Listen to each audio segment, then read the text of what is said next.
Welcome class. आज हम हमारा ये जो चैप्टर है कंसेप्ट ऑफ एथोलॉजी, इसके अंतिम भाग पर आ गए हैं। और कल मैंने आपको लर्निंग की डेफिनेशन बताई थी। According to thought any change in behaviour as a result of experience is known as learning. ये मैं कल आपको बता चुका हूँ कि व्यवहार के अनुभव के कारण से व्यवहार में होने वाला परिवर्तन लर्निंग कहा जाता है या अधिगम इसे हम कहते हैं। ये परिभाषा थॉर्प के द्वारा दी गई थी। इसके बाद मैंने आपको एक ये टेबल भी दिखाई थी कल आपको कि क्लासिफिकेशन थॉर्प ने जो किया है उसका, उसमें अधिगम या लर्निंग को उसने रेस्ट्रिक्टेड और फ्लेक्सिबल दो कैटेगरी के अंदर डिवाइड किया गया है। रेस्ट्रिक्टेड या प्रतिबंध में केवल एक प्रकार की लर्निंग है जिसको अध्ययन या इम्प्रिंटिंग कहा जाता है, और जो फ्लेक्सिबल लर्निंग है यानी जिसमें कोई चेंज जो है वो अनुभव के साथ हो सकता है, जीवन में आगे आने वाले अनुभवों के साथ में, उसमें habituation, classical conditioning, trial and error, latent learning, insight learning और रीजनिंग, ये मुख्य प्रकार इसके हैं। इनमें से हमने यहाँ पर देखिए आप 2, 3 नंबर और 4 नंबर वाले को ट्रायल एंड एरर और लेटेंट लर्निंग, इनको हमने सहबंधित अधिगम जो है वो कहा है, एसोसिएटिव लर्निंग। यानी इसमें जो लर्निंग होती है, जो अधिगम होता है, वो किसी प्रतीक या किसी घटना से जुड़ा हुआ होता है। चलिए हम एक एक करके और इनके बारे में बात करते हैं। इनमें से कुछ जो है उनके बारे में मैं थोड़ा थोड़ा आपको इसी चैप्टर में पहले बता चुका हूं, और मैंने आपको वहां पर ये कहा था कि इनके बारे में हम बाद में डिटेल से पढ़ेंगे। ओके, सो फर्स्ट इज कि प्रतिबंधित क्या है।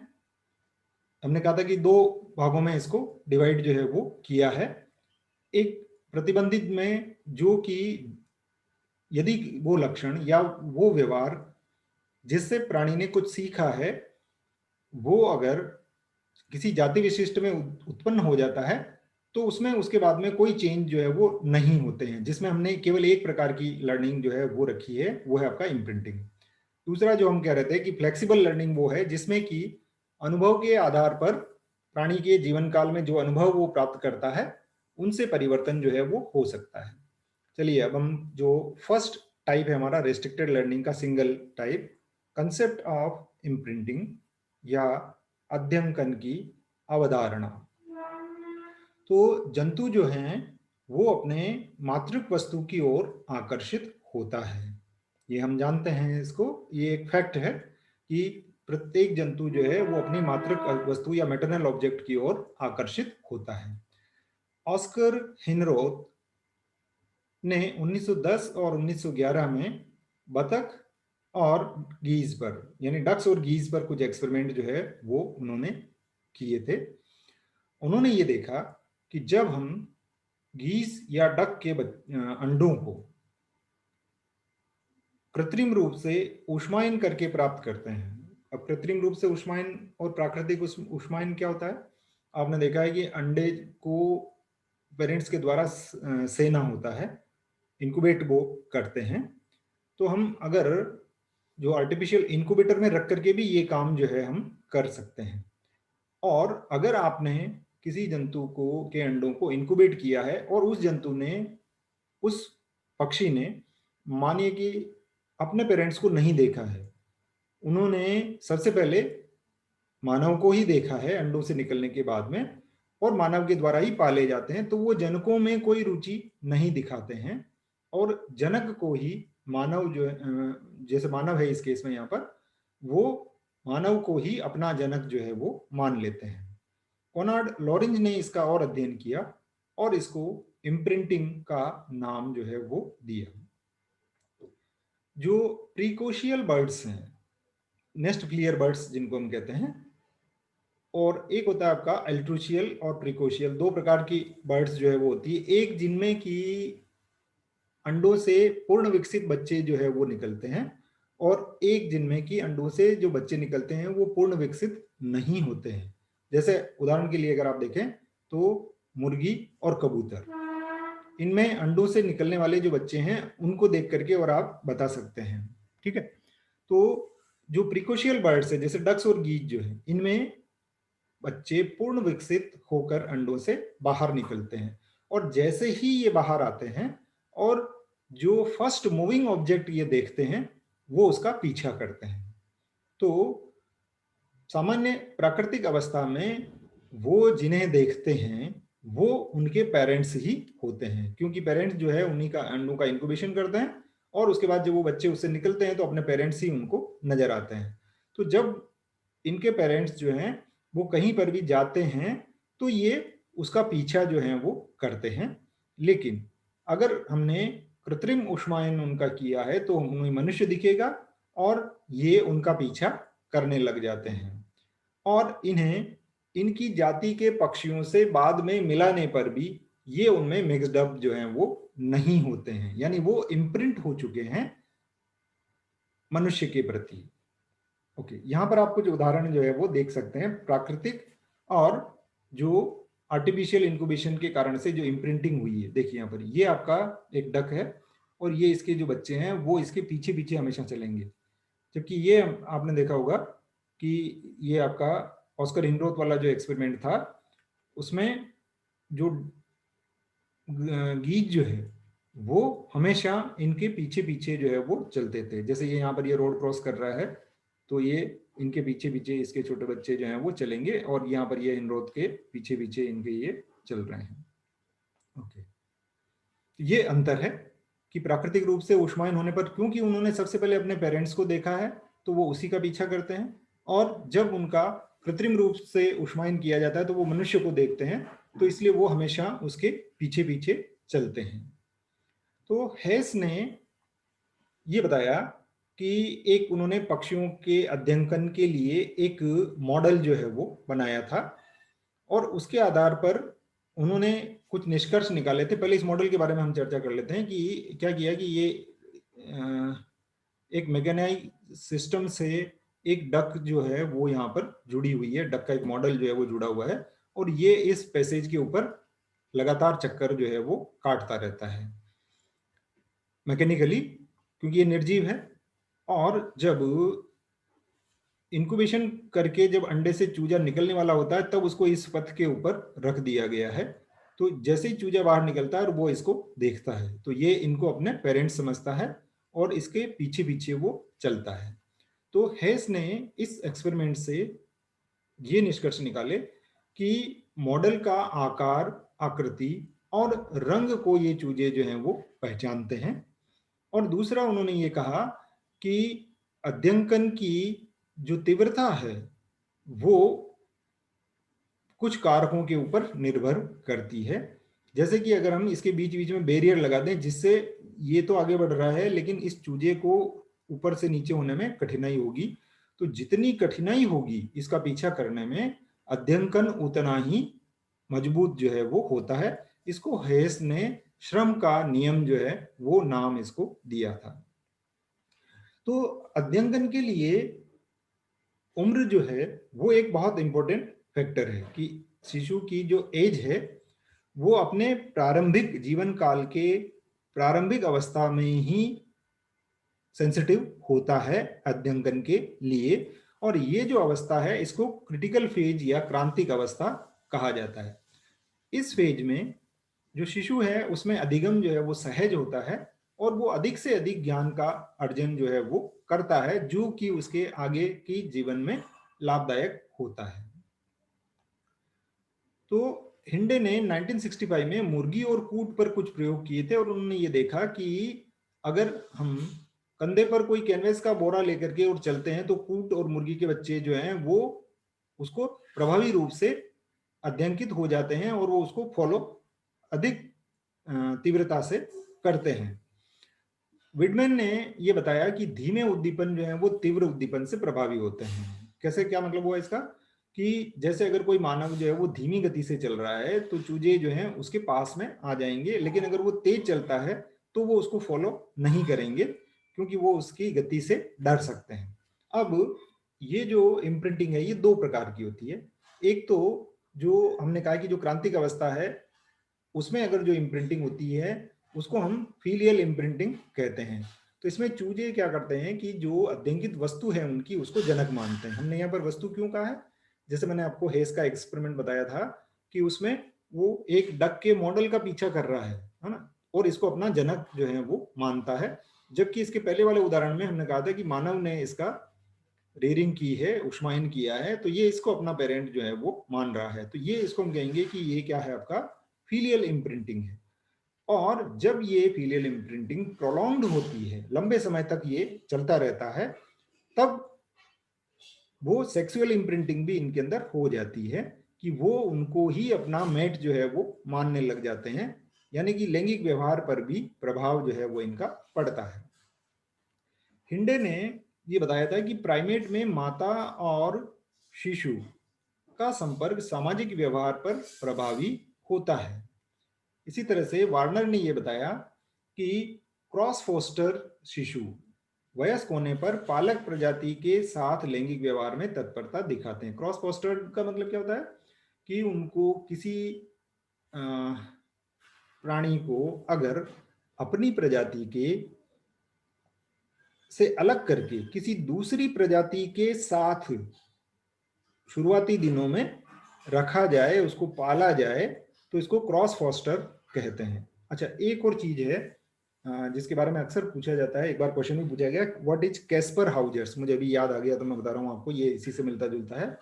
कैस्पर हाउजर्स हम उसे कहते हैं जिसमें कि उस प्राणी को उसकी प्रजाति के सदस्यों से अलग करके आइसोलेशन में पाला जाता है। जैसे मैंने आपको गिलहरी का एक एग्जाम्पल जो है वो आपको दिया था कि अगर जो अकेले में पाली गई गिलहरी होती है तब भी वो मूंगफली को दबाने का प्रयास जो है भूमि में करती है। एक उदाहरण मैंने आपको ये पहले दिया था। तो कैस्पर हाउजर जो है वो एक बार इसके ऊपर क्वेश्चन पूछा गया है, तो इसको आप याद रखें। क्रॉस फोस्टर का मतलब क्या हुआ? फोस्टरिंग का मतलब होता है पालना, और क्रॉस फोस्टर का मतलब दूसरी प्रजाति के शिशुओं को किसी अन्य प्रजाति के द्वारा पाला जाना। इसी प्रकार से शुल्ज ने मेलार्ड पर लैंगिक अध्ययन के प्रयोग किए और उन्होंने ये देखा कि शिशु जो है वो वयस्क होने पर अपनी फॉस्टर स्पीसीज यानी कि जिस प्रजाति ने उसको पाला है उसके साथ लैंगिक संबंध बनाने में रुचि दिखाते हैं। इसी तरह से क्लोफर ने ये बताया था कि पालतू पशु में जन्म के बाद जनकों से निकटता नहीं होने पर जनक उनको दूध नहीं पिलाते हैं। तो आप में से जिनके घरों पर अगर जो पशु गाय भैंस वगैरह हैं, या जैसे आप गांव वालों से किसी से भी बात करें तो ये जानकारियां उनको पहले से है कि जैसे उनको बकरी पाल रखी है उन्होंने या गाय पाल रखी है, तो जब भी वो अपने शिशु को जन्म देती है तो विद इन फ्यू मिनट्स वो उसको सूंघाते हैं, उसके मुंह के पास ले जाकर के रख देते हैं जिससे वो उसको चाट करके और साफ करती है। तो ये जो इनिशियल पीरियड है उसमें एक कांटेक्ट जो है वो पेरेंट्स और ऑफस्प्रिंग के बीच में बन जाता है। यदि उस शिशु को आइसोलेशन में ले जाया जाए और 2-3 घंटे के बाद में या 1-2 दिन के बाद में अगर पेरेंट्स को दिखाया जाए उसको, तो वो गाय जो है अपने बच्चे को दूध नहीं पिलाएगी, क्योंकि वो उसने उसको रिकॉग्नाइज जो है वो नहीं किया है। तो जितने भी पशुपालक हैं वो इस चीज को जानते हैं अपने एक्सपीरियंस से, और वो बच्चे के पैदा होते ही पहले कोशिश करते हैं कि जल्दी से जल्दी वो अपनी माँ के कांटेक्ट में आ जाए। ओके, तो ये हो जाता है आपका रेस्ट्रिक्टेड टाइप का इम्प्रिंटिंग। इसके बाद हम आते हैं दूसरा प्रकार जिसको हमने कहा था कि फ्लेक्सिबल लर्निंग या परिवर्तनशील अधिगम, और जिसमें हमने ये कहा था कि इस पर अनुभव का प्रभाव जो है वो पड़ता है। तो पहला है आपका स्वाभाविकरण या हैबिचुएशन। ये सबसे सरल प्रकार का है, अधिगम है।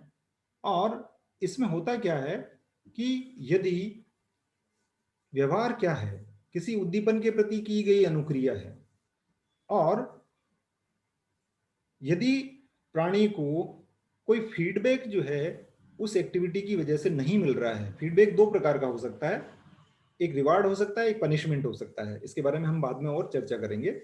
तो बिना प्रतिफल के अगर कोई उद्दीपन लगातार मिलता रहता है तो वो अनुक्रिया जो कि पहली बार में हुई थी वो धीरे धीरे कमजोर होती जाएगी और लुप्त हो जाएगी।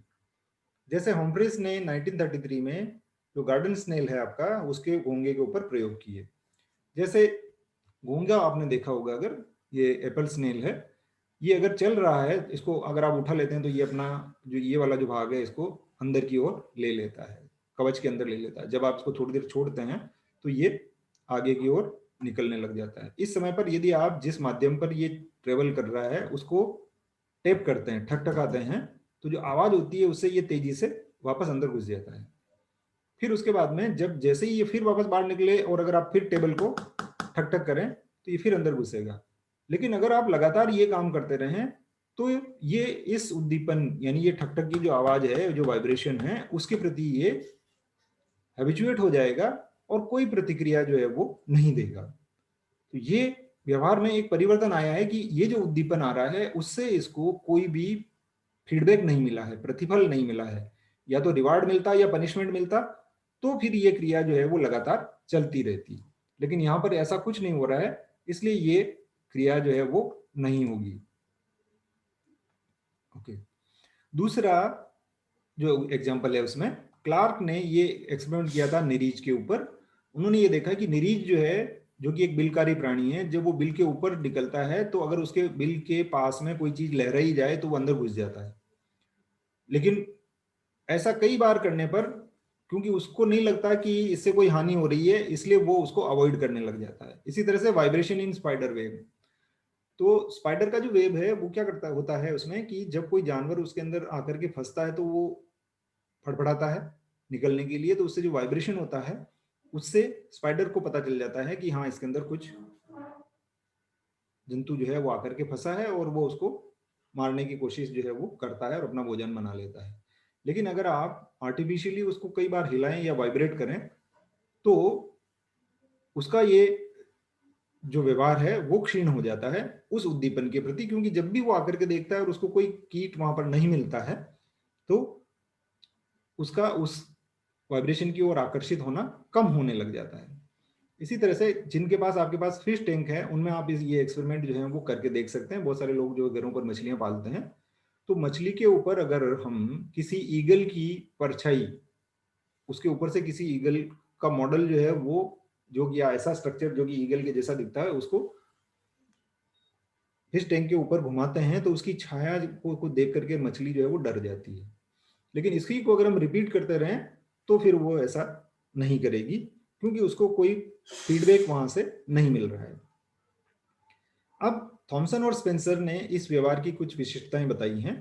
उनके अनुसार एक उद्दीपन से अभ्यस्त होने पर लंबे समय बाद वही उद्दीपन मिलने पर पुनः अनुक्रिया होगी। ये बहुत सिंपल सी चीज है। एक उद्दीपन से अभ्यस्त होने पर, जैसे हमने गूंगे वाला एग्जांपल लेते हैं वहां पर, तो उसमें हमने क्या किया कि उसको हैबिचुएट कर लिया ठक ठक की आवाज से और अब उसके कोई असर नहीं हो रहा है। तो हमने क्या किया अब कि उसको वो उद्दीपन देना थोड़ी देर के लिए बंद कर दिया, और थोड़ी देर बाद में हम अगर वही उद्दीपन वापस देते हैं तो वो फिर वापस रिट्रैक्ट कर लेगा अपने आप को। ओके। सेकंड, उद्दीपन की आवृत्ति तेज होने पर स्वाभाविकरण जल्दी होगा, यानी बिना प्रतिफल के कोई उद्दीपन जल्दी जल्दी मिलता रहे तो हैबिचुएशन जो है वो जल्दी हो जाता है। तीसरी बात कि स्वाभाविकरण कब खत्म होगा, यदि वही उद्दीपन अधिक मात्रा में मिल जाए। जैसे हमने जो गूंगे का उदाहरण वापस ले हम कि हमने ठक ठक करके और उसको हैबिचुएट कर लिया, लेकिन अगर आप बीच में एक बार तेजी से ठक ठक कर दें, जोर से करें, तो वो फिर एक नए टाइप का उद्दीपन हो जाएगा उसके लिए और वो वापस अपने आप को रिट्रैक्ट कर लेगा। अब स्वाभाविकरण हो जाने पर नए उद्दीपन के साथ वही उद्दीपन मिलाने पर अनुक्रिया पुनः होती है और फिर वापस वो रीएबिचुएशन हो जाएगा। जैसे एक उद्दीपन है आपका, जैसे गूंगे का ही उदाहरण वापस लेते हैं तो आपको गूंगे वाला चीज जब आपको समझ में आ गई होगी कि गूंगे में हमने क्या किया कि उसको जो हम आवाज के प्रति हैबिचुएट किया था उसके साथ में उसके सामने हम टॉर्च जला दें, और तो ये दो एक साथ अगर मिलेंगे तो वो अनुक्रिया पुनः हो जाएगी। और फिर यही क्रिया अगर हम लगातार करते रहें तो उसके लिए भी वो हैबिचुएट जो है वो हो जाता है। ओके। दूसरा जो प्रकार है इसका वो है आपका क्लासिकल कंडीशनिंग का। क्लासिकल कंडीशनिंग में इवान पावलोव ने कुत्ते के ऊपर जो है प्रयोग किए थे। मैंने आपको बताया था कि मैं इसको किस प्रकार से याद रखता हूं कि जो क्लासिकल कंडीशनिंग है वो वैज्ञानिक ने जिसने किया था और जिस एनिमल पर किया था उससे हम इसको याद रख सकते हैं। तो इसमें तीन चार चीजें आएगी, उसके बारे में पहले मैं आपको बता देता हूँ। चलिए मैं पहले आपको ये बता देता हूँ कि पावलोव जो है एक रशियन फिजियोलॉजिस्ट थे, साइकोलॉजिस्ट थे और फिजिशियन थे। इनका जन्म और मृत्यु के बारे में हमने यहाँ बताया है। और इनको एक चीज जो ध्यान रखनी चाहिए कि 1904 में इनको डाइजेस्टिव सिस्टम पर रिसर्च के लिए नोबेल प्राइज जो है वो मिला था। ओके, अब इन्होंने जो एक एक्सपेरिमेंट किया था, पहले आप इस एक्सपेरिमेंट को समझ लीजिए, फिर इसके जो टर्म्स हैं वो उनके बारे में हम बाद में बात करेंगे। तो इन्होंने क्या किया यहाँ पर कि एक डॉग को यहाँ पर रखा और उसको एक फिक्स टाइम पर इन्होंने मीट पाउडर जो है वो देते थे। यहाँ पर इन्होंने क्या किया कि यहाँ एक टेस्ट ट्यूब जो है वो आर्टिफिशियली वहां पर उन्होंने लगा दी, जिससे कि जब भी उसमें सलाइवेशन होता है तो उसको हम नोट कर सकते हैं एक डिवाइस लगा करके, और उसको काउंट कर लिया गया कि ये जो रेस्पॉन्स हो रहा है वो उसको रिकॉर्ड इसके ऊपर कर लिया जाता है। तो इस एक्सपेरिमेंट में ये ऑब्जर्वेशन स्क्रीन है जिसके पीछे से हम इसको देख सकते हैं। ठीक है, तो इन्होंने इस एक्सपेरिमेंट में क्या किया, ये एक्सपेरिमेंट है वापस आपका, यहाँ से सलाइवेशन होगा, ये हो जाएगा आपका, जैसे मीट पाउडर इसको दिखाया जाता है और इसके अंदर सलाइवेशन हो जाता है। तो जब हम इसकी कंडीशनिंग होने से पहले जब भी भोजन इसको दिखाया जाता है कुत्ते को, तो इसमें सलाइवेशन होता है। तो भोजन क्या हो गया यहाँ पर आपका, अननुबंधित उद्दीपन हो गया, अनकंडीशनड स्टिमुलस हो गया, और इसके फलस्वरूप क्या होगा, सलाइवेशन होगा।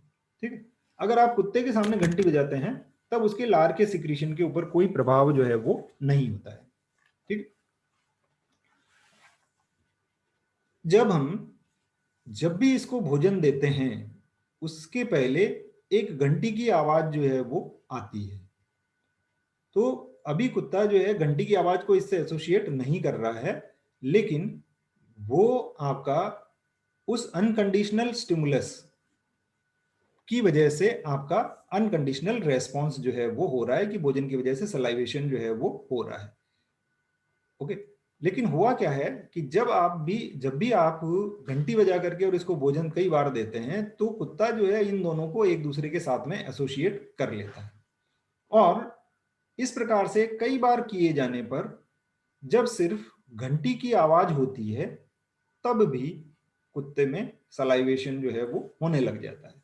तो यहां पर अब कुछ अंतर आया है कि घंटी की ये जो आवाज है उसको हमने कंडीशनड स्टिमुलस जो है वो कहा है, और इस कंडीशनड स्टिमुलस की वजह से लार का बनना कंडीशनड रेस्पॉन्स जो है वो कहलाता है। चलिए अब हम वापस एक बार इसको आपको जो बता रहा था मैं यहाँ पर, ये देख लीजिए। यहाँ पर अनकंडीशनल स्टिमुलस वह उद्दीपन जो प्रारंभिक रूप से अभिक्रिया व्यक्त कराता है। जैसे इस एक्सपेरिमेंट में हमने ये कहा कि जो मीट पाउडर है या कुछ भी फूड है वो कुत्ते को जब दिया जाता है तो उसके अंदर सलाइवेशन जो है वो होता है। ओके, तो ये क्या हो गया आपका अनकंडीशनल स्टिमुलस, और ये जो हुआ आपका रेस्पॉन्स ये अनकंडीशनल रेस्पॉन्स कहलाता है। दूसरी बात, अनकंडीशनड रेस्पॉन्स हो गया ये वह अभिक्रिया जो आपका यूसीएस के प्रति व्यक्त की जाती है। दूसरा, प्रतिबंधित उद्दीपन अभिक्रिया व्यक्त कराने के लिए अनकंडीशनल स्टिमुलस के साथ दिया जाने वाला उद्दीपन, जैसे कि यहां पर भोजन के साथ घंटी की आवाज, और इस घंटी की आवाज की वजह से जबकि भोजन उपस्थित नहीं है तब भी अगर होता है तो हम कहेंगे कि ये कंडीशनड रेस्पॉन्स है या प्रतिबंधित अभिक्रिया है। जैसे यूसीएस खाद्य सामग्री से लार उत्पन्न होना और घंटी की आवाज से लार का उत्पन्न होना। ओके, तो ये चार चीजें जो है हमें ध्यान में रखनी है। तो ये जो रेस्पॉन्स हुआ है आपका वो उस घंटी की आवाज की वजह से हो रहा है, तो ये कंडीशनड स्टिमुलस हो गया, और ये आपका कंडीशन रेस्पॉन्स जो है वो हो जाता है। तो इसमें मेरे हिसाब से आपको कोई दिक्कत जो है वो नहीं होनी चाहिए। तो ये हो जाता है आपका क्लासिकल कंडीशनिंग का उदाहरण, जो कि इवान पावलोव के द्वारा दिया गया था। ठीक है, नेक्स्ट, इसके बाद हम आ जाते हैं आपका, ये मैं बता चुका हूं आपको, ट्रायल एंड एरर लर्निंग। तो इसको हम नेक्स्ट क्लास में पूरा करेंगे, अभी समय जो है वो इसका ज़्यादा हो गया है और फिर हम इस वीडियो को अपलोड नहीं कर पाएंगे। इसलिए हम इसको यहीं पर रोक रहे हैं। लास्ट क्लास में यानी कि नेक्स्ट क्लास में हम इसको पूरा कर लेंगे। Thank you.